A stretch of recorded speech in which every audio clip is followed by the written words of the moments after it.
Welcome back. आप देख रहे हैं बनो अपना फाइनेंस मिनिस्टर। मैं हूं आपके साथ कविता थपलियाल और शो का वो पड़ाव जिसका दर्शकों को बेसब्री से इंतज़ार होता है। ख़ासतौर से यूट्यूब पर हमारे दर्शक जो हैं सवाल जवाब बहुत देखते हैं, क्योंकि कई बार दूसरों के सवालों से आपको अपने लिए कोई ना कोई सोल्यूशन या निवारण मिल जाता है, समाधान मिल जाता है। और हमारी यही कोशिश है कि आपके आर्थिक पोर्टफोलियो, आपके फाइनेंशियल पोर्टफोलियो से जुड़ा कोई भी सवाल हो हम अपने एक्सपर्ट्स के सामने रखें और आपको सही और सटीक सलाह हम दे पाएँ। तो चलिए हमारे साथ आज Pankaj Matpal MD of money managers जुड़ गए हैं और साथ ही Vishwajeet Parashar mutual fund expert show में आगे जुड़ेंगे। पंकज जी, आपका स्वागत है।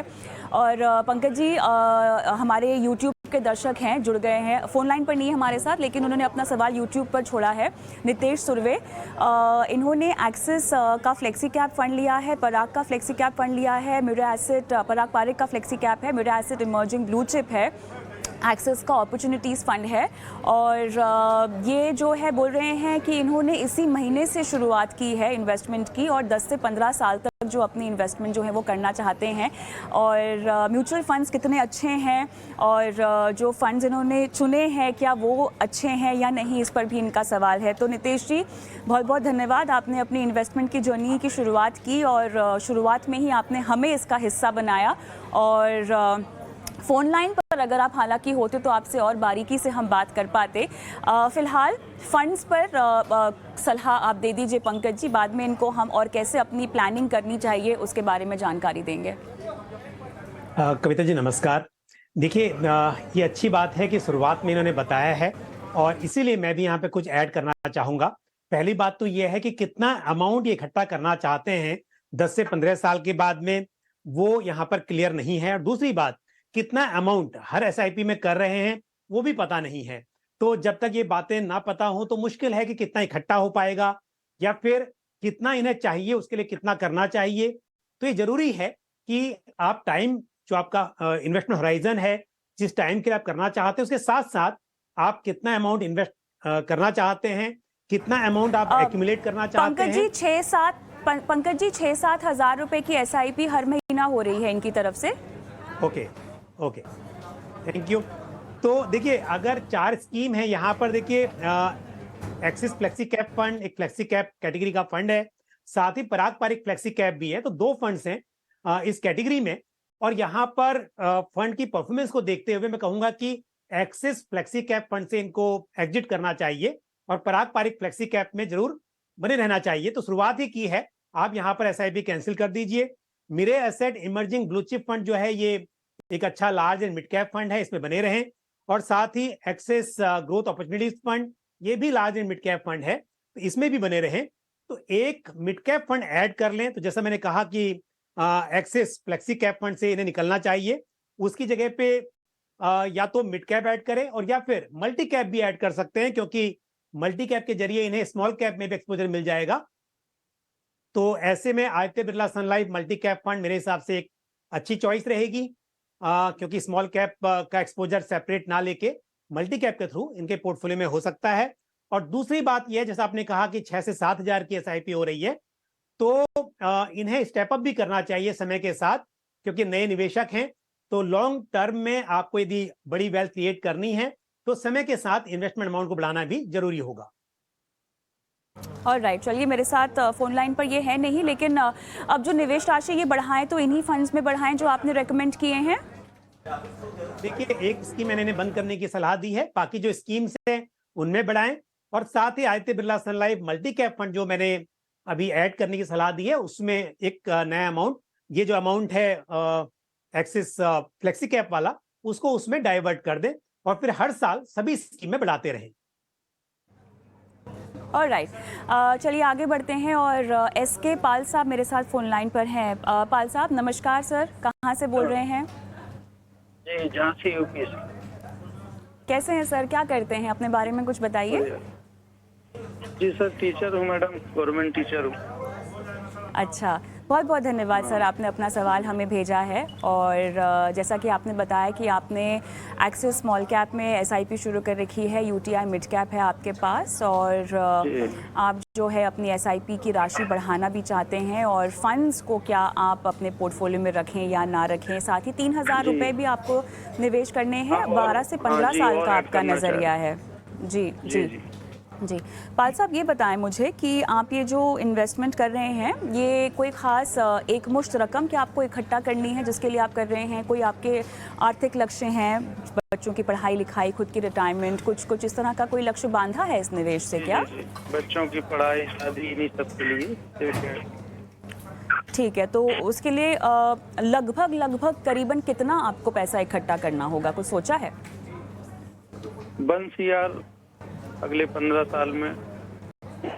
ठीक है, अगले 15 साल में लगभग 1 करोड़ रुपए। फिलहाल आप 3,000 रुपए ही बढ़ा सकते हैं, है ना? आने वाले वक्त में क्या और बढ़ा पाएंगे?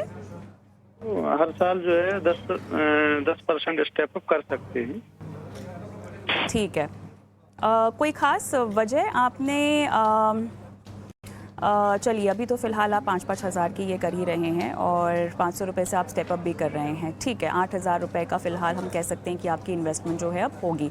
पंकज जी, तो एक्सिस का स्मॉल कैप है इनके पास और यूटीआई का मिड कैप है और 500 रुपये से स्टेप अप भी कर रहे हैं, लेकिन और 3,000 रुपये से इनको अपने निवेश को बढ़ाना भी है। उससे पहले मुझे ये जानना है कि अगर ये अपने इन्वेस्टमेंट की शुरुआत कर रहे हैं तो इन्होंने एक स्मॉल कैप ले लिया है और एक मिड कैप भी ले लिया है। इस बात में कोई शक नहीं है, कोई सवाल नहीं होगा कि जिस तरह की रैली हमने इस मार्केट कैप में आती हुई देखी है, उसी के चलते बहुत सारे निवेशकों ने ये फंड्स अपने पोर्टफोलियो में शामिल कर दिए हैं। तो पाल साहब को सबसे पहले तो आप ये बताएं कि कैसे एक कोर पोर्टफोलियो इनके लिए बनाना ज़रूरी होगा और कैसे केवल स्मॉल कैप और मिड कैप में ही अगर आप शुरुआत करें तो थोड़ा सा जोखिम आपका बढ़ सकता है। बिल्कुल कविता, सही कहा आपने। देखिए, रिसेंसी बायस होता है। अक्सर निवेशक जो चीज बहुत नियर टाइम में देखा होता है उसी को लेकर चलते हैं कि भविष्य में ऐसा ही होगा। तो अगर आप देखेंगे ऐसे निवेशक जिन्होंने पिछले 1 साल में निवेश की शुरुआत की होगी, उनके पोर्टफोलियो में अधिकतर आपको मिड कैप स्मॉल कैप का एक्सपोजर ज्यादा देखने को मिलेगा। तो ये समझना जरूरी है कि साइकिल्स होती हैं। किसी वक्त पर स्मॉल कैप बेटर परफॉर्म करता है तो कभी लार्ज कैप करता है। और ये भी जानना जरूरी है कि यदि हम मार्केट के उतार चढ़ाव की बात करें तो स्मॉल कैप में गिरावट की संभावना अधिक होती है जब मार्केट में गिरावट होती है।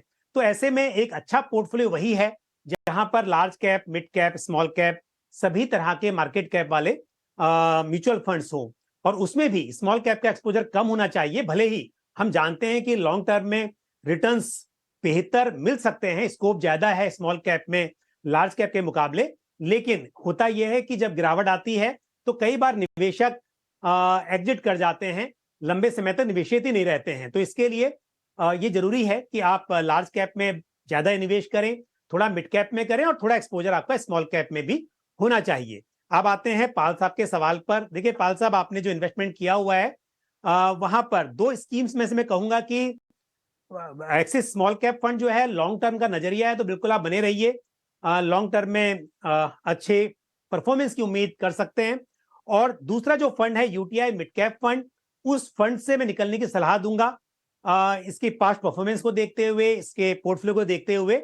इसके मुकाबले यदि आप Motilal Oswal mid cap fund में स्विच करेंगे तो मेरे हिसाब से ये बेटर चॉइस होगी। और साथ ही 3,000 रुपीज जो आपको ऐड करने हैं उसके लिए एक large and mid cap fund add कर लें, क्योंकि स्मॉल कैप ऑलरेडी आपके पास है, लार्ज कैप मिसिंग है। तो अलग से लार्ज कैप नहीं करना है तो large and mid cap fund कीजिए, जैसे कि ICICI prudential large and mid cap fund है या फिर Motilal Oswal large and mid cap fund है। इस तरह से आप एक large and mid cap fund को शामिल कर सकते हैं। और यदि प्योर लार्ज कैप फंड भी रखना चाहें, क्योंकि मिड कैप भी आपके पास है, तो ऐसे में ICICI prudential blue chip fund एक अच्छी चॉइस मानी जा सकती है। ऑलराइट, पाल साहब आपको सलाह समझ में आई? कोई सवाल पूछना चाहते हैं? तो यही जानना था कि जो नया फंड ऐड करना है तो वो केवल लार्ज कैप में ही करें, क्योंकि स्मॉल और मिड कैप ऑलरेडी है। जी बिल्कुल सही समझा आपने। ऑल द बेस्ट पाल साहब, ऑल द बेस्ट आपके इन्वेस्टमेंट के लिए। और जी पंकज जी, हम रुकेंगे एक छोटे से ब्रेक के लिए। तमाम दर्शकों को भी बता दें कि ब्रेक के उस पार भी दर्शकों के सवालों के जवाब हम दे रहे हैं, लेकिन इस बीच अगर आप भी कोई सवाल हमसे पूछना चाहते हैं तो अपने सवाल हमें व्हाट्सएप कर दें। और साथ ही यूट्यूब पर भी हमारा शो इस वक्त भी लाइव जा रहा है और लाइव शो भी देखें, पुराने शोज़ भी देखें। कमेंट बॉक्स पे अपना सवाल अपनी तमाम डिटेल्स के साथ आप कमेंट बॉक्स में डाल दें ताकि आपके सवाल को हम शो में शामिल करें। मिलती हूँ आपको ब्रेक के बाद।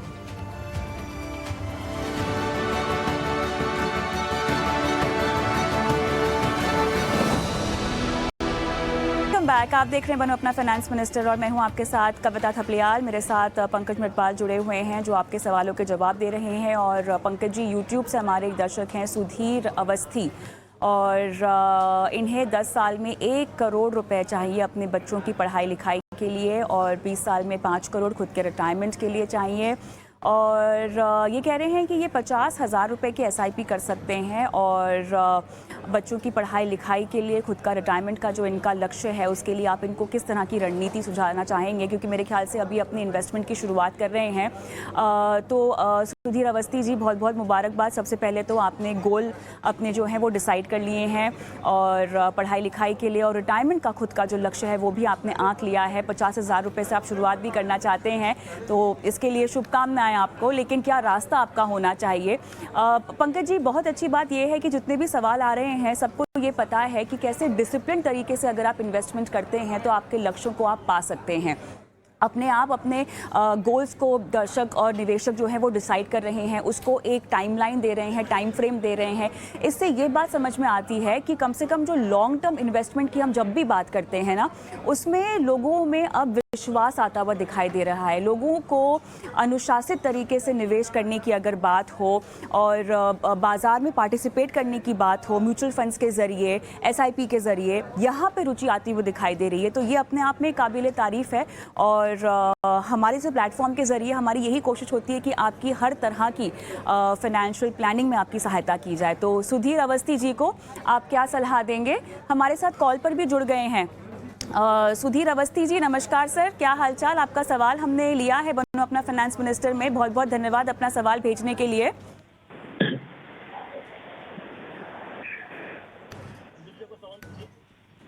सुधीर जी, सुधीर जी, आपको मेरी आवाज आ रही है? जी मैम, गुड इवनिंग। जी गुड इवनिंग सर, और धन्यवाद आपने अपना सवाल हमें भेजा। हमारे साथ पंकज मटपाल हैं जो आपकी फाइनेंशियल प्लानिंग करेंगे। बच्चों की पढ़ाई लिखाई के लिए 1 करोड़ रुपए आपने कहा है और आपके रिटायरमेंट के लिए 5 करोड़ रुपए। तो सर, ये जो आपने अपने लिए निर्धारित किए हैं, लक्ष्य जो तय किए हैं, ये आपने खुद ही आंके हैं, खुद ही गणित किया है इनका? जी ओके, मुझे ये बताइए आप कि इससे पहले क्या आपने इक्विटी बाजार में निवेश किया है? जी नहीं मैम, मैंने शेयर में किया था थोड़ा टाइम पहले, बट सब सेल कर दिया। ठीक है, ओके ओके। सो चलिए आपकी फाइनेंशियल प्लानिंग की शुरुआत करते हैं। पंकज जी बताइए। जी कविता, जब शुरुआत में बात कर रही थी मैं बिल्कुल सहमत हूं आपकी बात से कि आप निवेशकों में जागरूकता आ गई है और वो समझते हैं कि लॉन्ग टर्म में इन्फ्लेशन की वजह से पैसे की वैल्यू कम हो जाती है। तो गोल सेट करना या इन्फ्लेशन को कंसिडर करना, हमने देखा है कि अक्सर निवेशक इन बातों का ध्यान रख रहे हैं। तो अवस्थी जी, आपका जो सवाल है कि बच्चों की पढ़ाई के लिए 10 साल के बाद 1 करोड़ और फिर रिटायरमेंट के लिए आज से 20 साल के बाद 5 करोड़, तो शायद आपने इन्फ्लेशन को ध्यान में रखा है, क्योंकि 20 साल के बाद यदि मैं 6% का इन्फ्लेशन मान के चलूं तो 5 करोड़ की जो वैल्यू है वो आज के लगभग 1 करोड़ 87 लाख के आसपास होगी। तो इसके लिए डेफिनेटली इन्फ्लेशन के हिसाब से बड़ा अमाउंट तय करना चाहिए। और आप अगर बात कर रहे हैं कि 50,000 रुपया महीना निवेश करेंगे, तो ऐसे में यदि आपको 10 साल के बाद 1 करोड़ चाहिए, तो मेरी राय यह है या सलाह है कि आप 10% से स्टेप अप भी करें, ताकि 10 साल के बाद आपके पास जो टोटल राशि होगी, अगर मैं 12% का CAGR एज्यूम करूं, तो करीब 1 करोड़ 63 लाख रुपए इकट्ठा हो सकते हैं। तो 1 करोड़ रुपए आप यूज करेंगे बच्चों की पढ़ाई के लिए, बाकी का जो पैसा है वो बढ़ता रहेगा और साथ में आपकी SIP चलती रहेगी। तो आज से 20 साल के बाद करीब 6 करोड़ रुपए इकट्ठा हो सकते हैं। तो इसके लिए आपने जो तय किया है 50,000 की SIP वो करें, लेकिन 10% से साल दर साल आप अपने निवेश की राशि को बढ़ाते रहें, तब आप अपने गोल्स को आसानी से अचीव कर पाएंगे, ऐसी उम्मीद कर सकते हैं। और स्कीम का जहां तक सवाल है, तो मैं कहूंगा कि एक आदित्य बिरला सन लाइफ मल्टी कैप फंड, इसको शामिल करें पोर्टफोलियो में। ICICI prudential large and mid cap fund, साथ ही एक्सिस स्मॉल कैप फंड और Motilal Oswal mid cap fund. तो ये 4 फंड्स के साथ आप शुरुआत कीजिए SIP की और समय के साथ निवेश को बढ़ाते रहिए। All the best to you. Sudhir ji, आप फोन लाइन पर क्या है मेरे साथ? आपको सलाह समझ में आई?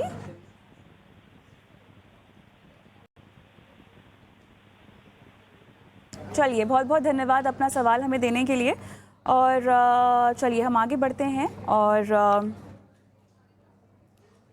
अगले दर्शक की ओर मैं बढ़ती हूँ और पद्मिनी का सवाल मैं यहाँ पर लूँगी। पद्मिनी मेरे साथ फोन लाइन पर है। नमस्कार। Hello hello hello. Padmini ji नमस्कार। नमस्ते जी। कैसी हैं आप मैम? मैं ठीक हूँ मैम।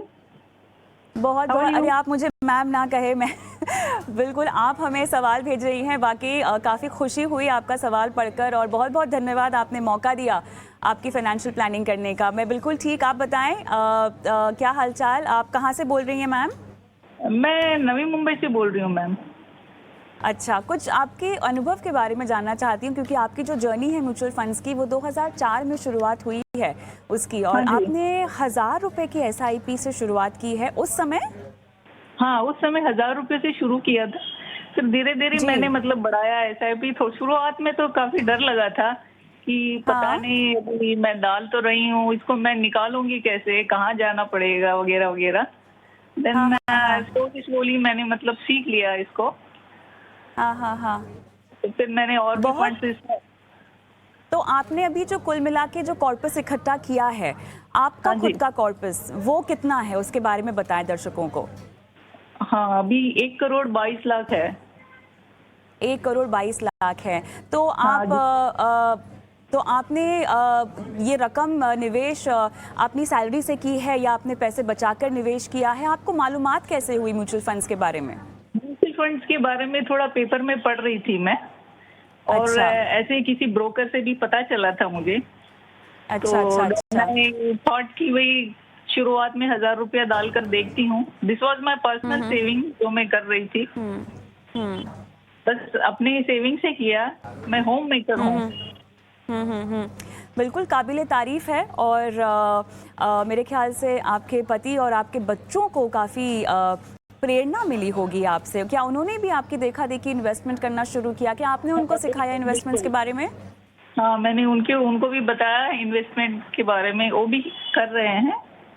दोनों अच्छा। बच्चे भी कर रहे हैं, हस्बैंड भी कर रहे हैं, और मैं अपनी फैमिली में भी सब बच्चों को बोलती हूँ। उनमें से भी किसी लोगों ने मतलब स्टार्ट किया हुआ है SIP। हाँ हाँ हाँ, बहुत अच्छा लगा। मैं तो चाहूँगी कि कभी आप हमारे शो पे शिरकत भी करें और अपनी जो जर्नी है वो हमारे दर्शकों के साथ साझा करें और उन्हें बताएं आपका जो विश्वास रहा है म्यूचुअल फंड्स में और किस तरह से अगर इतने लंबे समय तक आप बने रहें तो आपको ज़रूर इसका रिटर्न मिलता है, कंपाउंडिंग का फ़ायदा मिलता है। फिलहाल आपका जो पोर्टफोलियो है, जी जी नहीं, इससे ज्यादा ही मुझे मिला था। मैंने लगभग हाँ। 8 साल पहले मेरे और भी कुछ फंड्स थे पहले, जो मैंने स्टॉप कर दिया उसको, और रिडीम करके मैंने एक ऑफिस हाँ, परचेज किया वो पैसे से। अच्छा अच्छा हाँ, अच्छा हाँ। अच्छा और अच्छा कुछ डाउन पेमेंट करके मैंने लोन लेके ऑफिस परचेज किया, और फिर उसके अच्छा। बाद मैंने मतलब ये फंड्स कंटिन्यू रखा। अच्छा और अभी वो ऑफिस से मुझे जो रेंट आ रहा है उसी को मैं म्यूचुअल फंड में डाल रही हूँ। अच्छा अच्छा। वैसे कहते हैं कि महिलाएं अधिकतर जो है वो सोने में निवेश करती हैं। क्या आपने इसके अलावा सोने में भी पैसे लगा रखे हैं, ज्वेलरी खरीदी है या आपने किसी और तरीके से निवेश किया है? नहीं नहीं मैम, एक्चुअली मैं सोना नहीं। आप पता नहीं आप यकीन करेंगे क्या नहीं, आई डोंट बाय हाँ गोल्ड। हाँ। अच्छा, नहीं बिल्कुल हाँ। आप कह रही हैं तो यकीन करेंगे, और बिकॉज यकीन करना बनता भी है। देखिए आप 2004 से इस यकीन पर ही निवेश कर रही हैं कि आपकी कमाई होगी, आपको रिटर्न मिलेगा, और आपका पोर्टफोलियो भी हमारे सामने है। अभी जो पोर्टफोलियो है मैम खुद ही आप हैंडल करती हैं क्या?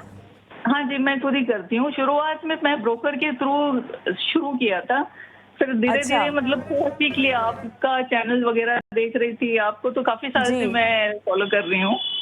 जी, बहुत अच्छा लगा जानकर, थैंक यू सो मच।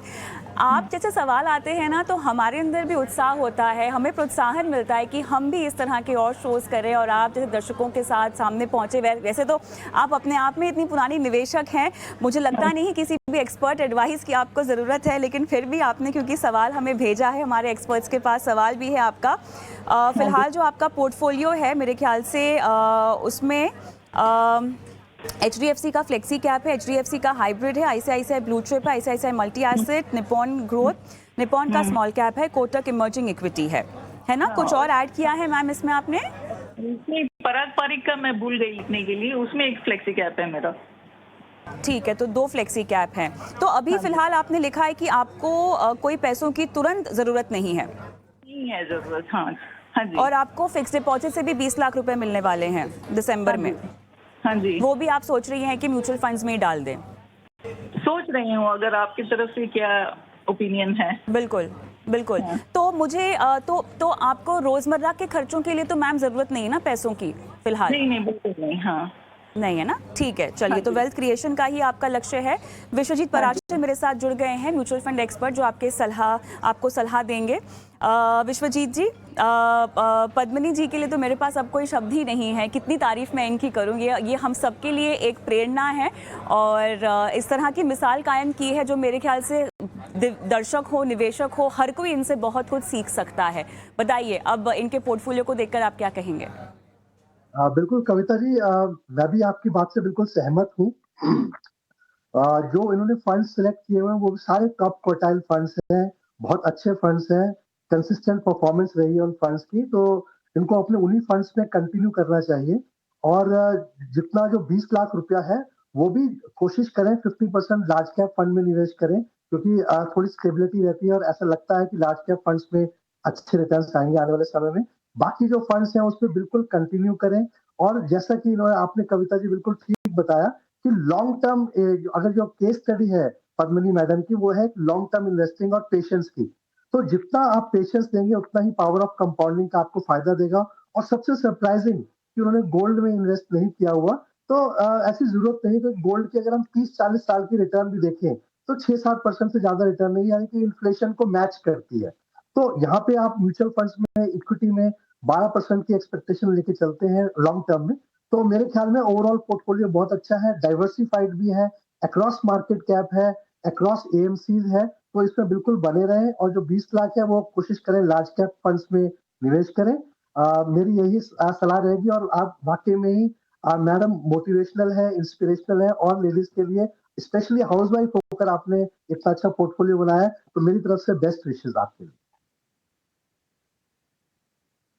आप हेमंत रस्तोगी जी से अपना सवाल पूछना चाहती थी, मैं जानती हूँ। हम एक बार फिर से आपका सवाल जो है उनके सामने रखेंगे जब भी वो शिरकत करें हमारे साथ शो पे। लेकिन फिलहाल विश्वजीत जी, जो कि काफ़ी प्रसिद्ध म्यूचुअल फंड एक्सपर्ट हैं, लगातार हमारे चैनल और बाकी सब जगह आते रहते हैं, आपको इनकी सलाह समझ में आई? कुछ कहना चाहेंगे आप इनसे? नहीं, ठीक है मैम, समझ गई मैं। वो बोल रहे कंटिन्यू करने के लिए, इट्स ओके। बिल्कुल बिल्कुल बिल्कुल। बहुत बहुत धन्यवाद पद्मिनी जी, और ऑल द बेस्ट। और आप अपने साथ साथ अपने आसपास के सभी लोगों में निवेश को लेकर जागरूकता बढ़ाएं, यही आपसे गुजारिश होगी। धन्यवाद हमें अपना सवाल भेजने के लिए। चलिए, तो इस तरह के सवाल जब हमारे शो पर आते हैं तो कहीं ना कहीं हमारे अंदर भी जज्बा बढ़ जाता है कि हम जो काम कर रहे हैं उससे कहीं ना कहीं लोगों को थोड़ा बहुत तो फ़ायदा हो ही रहा है। लेकिन ये मामला यही ख़त्म नहीं होता। फिलहाल एक छोटा सा ब्रेक में ले रही हूँ, लेकिन उसके बाद भी और दर्शक हैं जो अपने सवाल हमारे एक्सपर्ट्स के साथ पूछना चाहते हैं। मिलती हूँ आपको ब्रेक के बाद। बनो अपना फाइनेंस मिनिस्टर, और अब फटाफट दर्शकों के सवालों की ओर आगे बढ़ते हैं। और दीपू कुमार ये फ़ोन लाइन पर है मेरे साथ।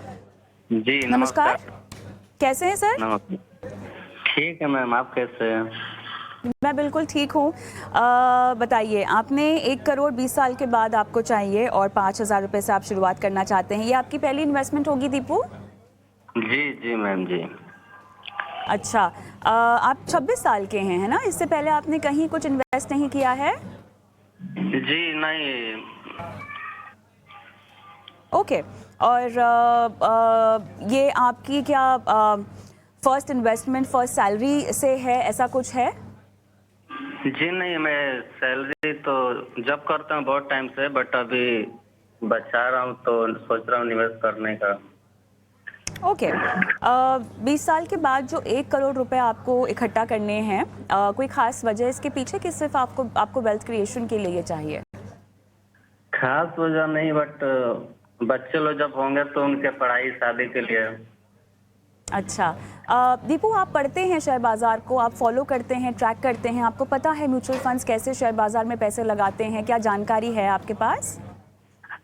जानकारी तो नहीं है, बट मैंने शेयर कुछ टाइम पहले लिया था, वो फिर सेल कर दिया। ऐसा थोड़ा टाइम किया अच्छा। था, बट अभी तो कुछ नहीं। चलिए, तो अब की बार आपने सोचा कि थोड़ा सा सेफ जरिया अपनाया जाए, जो कि म्यूचुअल फंड्स के जरिए है। बहुत बहुत धन्यवाद दीपू, अपना सवाल हमें भेजा। पंकज जी, आपके लिए है ये सवाल, बताइए। देखिए दीपू जी, आप क्योंकि लंबी अवधि का निवेश करना चाहते हैं, 20 साल का नजरिया है, तो ऐसे में इक्विटी फंड्स आपके लिए सूटेबल रहेंगे, जहां पर वेल्थ क्रिएशन की संभावना रहेगी। और मैं बता दूं कि यदि मैं 12% का CAGR एज्यूम करूं, क्योंकि म्यूचुअल फंड में रिटर्न्स तो खैर कोई लिमिट नहीं है, उससे भी बेहतर हो सकते हैं, लेकिन कैलकुलेशन के लिए मैं 12% का CAGR मानकर चलता हूं, तो लगभग 46 लाख रुपए इकट्ठा हो सकते हैं 20 साल में 5,000 के निवेश पर। तो क्योंकि आपकी उम्र बहुत कम है, तो सलाह यह है कि आप साल दर साल अपने निवेश को कम से कम 10% से स्टेप अप करें, तो फिर आपका जो लक्ष्य है 1 करोड़ का, वो इकट्ठा हो सकता है। और आपका टारगेट उससे भी बड़ा होना चाहिए। तो अभी तो बहुत समय है, आप बढ़ाते रहे निवेश को। 2 स्कीम मैं आपको सजेस्ट करूंगा, इनमें आप SIP करें, इक्वल अमाउंट 2 में डिवाइड कर लें। एक होगी ICICI prudential multi cap fund, और दूसरी स्कीम होगी Motilal Oswal large and mid cap fund. तो इन 2 स्कीम से शुरुआत करें, तो आपका निवेश large cap, mid cap, small cap सभी तरह के मार्केट कैप्स में होगा लॉन्ग टर्म के लिए, और निवेश को बढ़ाते रहें, ये बहुत जरूरी होगा। All the best to you. Right Deepu, all the best, और उम्मीद करते हैं कि दी गई सलाह को आप फॉलो करेंगे। विश्वजीत जी, आपके लिए हमारा सवाल है रमेश का। चलिए इनका सवाल मैं ले लेती हूँ। और विकास महतो का सवाल है ये।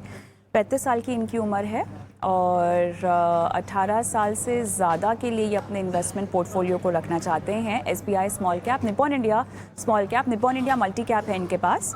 इनमें ये SIP के ज़रिए निवेश कर रहे हैं। 5,000 रुपये की इनकी SIP है और 15 साल में 1.5 करोड़। विश्वजीत जी। जी बिल्कुल। मैडम, पहले मैथ्स देख लेते हैं। अगर 1.5 करोड़ का गोल अचीव करना है तो 15 साल में, और जैसे पंकज जी बोलते हैं कि हमेशा 12% का रिटर्न हम एज्यूम करके चलते हैं CAGR, तो 31,000 रुपए की करीब करीब SIP आपको चाहिए होगी अगर अपना 1.5 करोड़ का गोल अचीव करना है।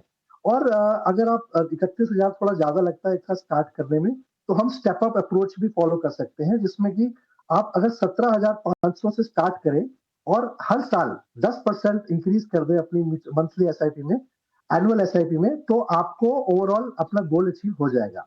जहां तक कि आपका एग्जिस्टिंग पोर्टफोलियो है, उसमें 2 AMCs है, दोनों SBI का है और निपॉन का है। तो मेरी सलाह ये रहेगी कि जब भी आप निवेश करें तो कोशिश करें डिफरेंट AMCs के डिफरेंट फंड्स को चूज करें, ताकि आपका एक कंसंट्रेशन रिस्क जो होता है एक AMC में निवेश करने का, वो कम हो जाता है।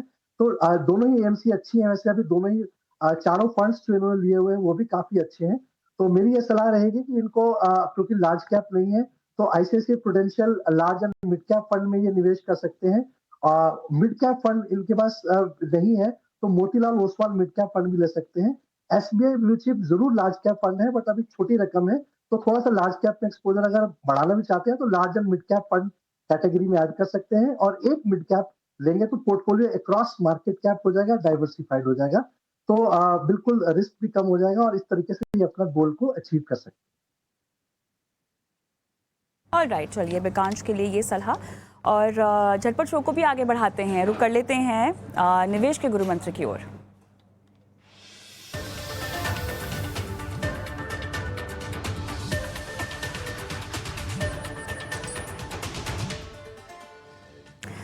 बताइए पंकज जी, आपका आज का गुरु मंत्र क्या होगा निवेश का? कविता जी, देखिए दिवाली का त्योहार आ रहा है और एक परंपरा है कि दिवाली पर घर की सफाई की जाती है। तो इसी तरह से निवेश में भी कई बार लॉन्ग टर्म में जो पोर्टफोलियो है काफी क्लटर हो जाता है, तो डिक्लटर करना बहुत जरूरी है। तो ऐसे में जरूर सिर्फ निवेश की बात नहीं है, कई बार बहुत सारे बैंक अकाउंट खुल जाते हैं, कुछ इंश्योरेंस पॉलिसी जिनकी जरूरत नहीं होती है वो चल रही होती हैं, और निवेश के लिए भी बहुत सारी स्कीम्स या बहुत सारे प्रोडक्ट्स इकट्ठा हो जाते हैं जो आपके ऑब्जेक्टिव को मीट नहीं करते हैं। तो ये समय है कि समय समय पर आपको पोर्टफोलियो को डिक्लटर करना चाहिए और दिवाली से इसकी शुरुआत की जाए। तो ये और भी अच्छा होगा। राइट, विश्वजीत जी, आपका निवेशक गुरु मंत्र क्या होगा? कविता जी, मैंने पंकज जी से कोई बात नहीं करी है, बट मैं फिर भी यही कहूंगा, मेरा भी कुछ कुछ गुरु मंत्र आज ऐसा ही है। आज दिवाली का समय है, मैं थोड़ा सा चेंज कर देता हूँ। कुछ ऐसा भी होता है कि लोगों को बोनस मिलता है, और ऐसा भी होता है कि त्योहार के समय हम थोड़ा बजट से ऊपर चले जाते हैं और खर्चा ज्यादा कर लेते हैं, कुछ इम्पल्सिव बाइंग कर लेते हैं। तो मेरी ये सलाह रहेगी कि आप अपना जो जो भी अगर बोनस मिला है उसको थोड़ा सेव भी करें, खर्च भी करें, बट इस तरीके से करें कि आप एक बजट डिफाइन कर लें। ये फेस्टिवल बजट है, इसको क्रॉस नहीं करना है। और कोई भी जरूरी नहीं है कि महंगी चीज खरीद के ही अच्छी दिवाली होती है। अगर आप अच्छा समय अपने नजदीक के दोस्तों के साथ और अपने रिश्तेदारों के साथ निभाएं तो वो भी बहुत अच्छा रहेगा। और डेकोरेशन जैसी चीजें आप खुद भी कर सकते हैं। तो खर्चा जितना कम से कम हो उतना अच्छा है, और जितना आप उसको निवेश करें तो आपकी दिवाली, आपकी आने वाली दिवालियां भी अच्छी रहेंगी। ऑलराइट, चलिए इसी के साथ शो को भी समाप्त करते हैं। पंकज जी आपका, विश्वजीत जी आपका बहुत बहुत धन्यवाद समय निकाला दर्शकों की फाइनेंशियल प्लानिंग की। और वो तमाम दर्शक जो लगातार अपनी फाइनेंशियल प्लानिंग को लेकर सवाल जो है उनके जहन में रहते हैं, तो बनो अपना फाइनेंस मिनिस्टर के पास अपने सवाल आप हमें भेज सकते हैं। अपने सवाल आप हमें व्हाट्सएप करें 9619873567 पर। व्हाट्सएप नहीं करना चाहते, यूट्यूब पर हमें देखते हैं तो कमेंट बॉक्स पर अपने सवाल छोड़ सकते हैं। अपना नाम आप ज़रूर छोड़िएगा। साथ ही अगर चाहते हैं कि हम आप तक पहुंचे, आपको संपर्क करें, तो व्हाट्सएप पर अगर आप हमें सवाल भेजेंगे तो आपका नंबर हमें मिल जाएगा। तो हमारी टीम आपको कॉल करेगी और आपका सवाल हमारे एक्सपर्ट के सामने रखेगी शो पर लाइव। तो बहुत बहुत धन्यवाद शो देखने के लिए, और अपने सवाल जो हैं आप भेजते रहें लगातार। नमस्कार।